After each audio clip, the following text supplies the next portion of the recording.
राहुल के गुरु सैम पित्रोदा ने हाल ही में एक इंटरव्यू में कहा कि मंदिर बनाने से जॉब्स नहीं पैदा होती है।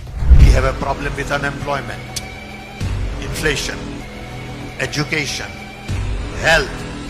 No one talks about these things, but everyone talks about Ram, Hanuman, Mandir. And I have said that temples are not going to create jobs. इनकी ये बात केवल इनके हिंदू आस्था का विरोध ही नहीं बताती है, बल्कि ये सनातन धर्म और हिंदुओं के लिए कांग्रेसी इकोसिस्टम की नफरत को भी दर्शाता है। यही नहीं, ये इनके रोजगार प्रदान करने में धार्मिक पर्यटन के महत्व की समझ की कमी को भी दर्शाता है। ये एक ऐसा क्षेत्र है जो अर्थव्यवस्था को बूस्ट कर सकता है।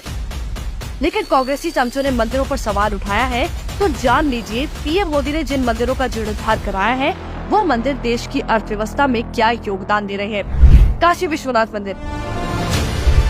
पीएम मोदी ने 13 दिसंबर 2021 को विश्वनाथ धाम का लोकार्पण किया था। तब से 13 दिसंबर 2022 तक केवल एक साल में सारे रिकॉर्ड ध्वस्त कर दिए गए हैं।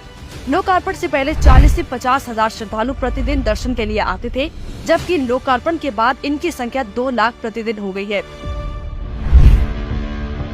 वाराणसी के डीएवी पीजी कॉलेज की ओर से कराए गए आर्थिक सर्वेक्षण की रिपोर्ट में ये बात सामने आई है कि साल 2021 से 22 के दौरान 34.18% रोजगार बढ़ा। यही रही, होटलों की आय में 65%, दुकानदारों की आय में 47%, गरीब ई रिक्शा चालकों की आय में 30% की वृद्धि हुई है।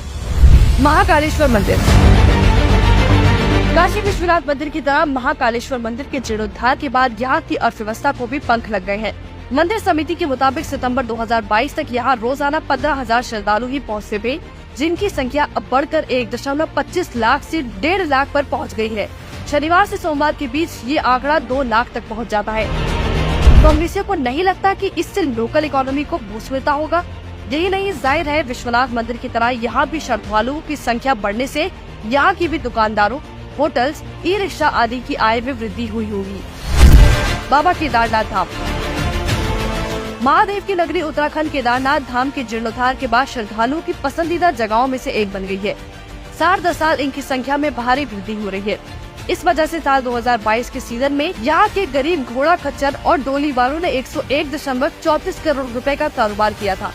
यही नहीं, हेलीकॉप्टर सेवा प्रदाता कंपनियों ने केदारनाथ धाम से 75.40 करोड़ रुपए से ज्यादा की कमाई की थी। श्रद्धालुओं की वजह से होटल मालिकों और दुकानदारों की तो मौज हो रही थी, साथ ही राज्य सरकार को भी गाड़ियों की पार्किंग से अच्छी आय हुई। सीतापुर और सोनप्रयाग पार्किंग से उत्तराखंड सरकार को लगभग 75 लाख रुपए का राजस्व मिला था। क्यों बढ़ रहे हैं इन मंदिरों में श्रद्धालु?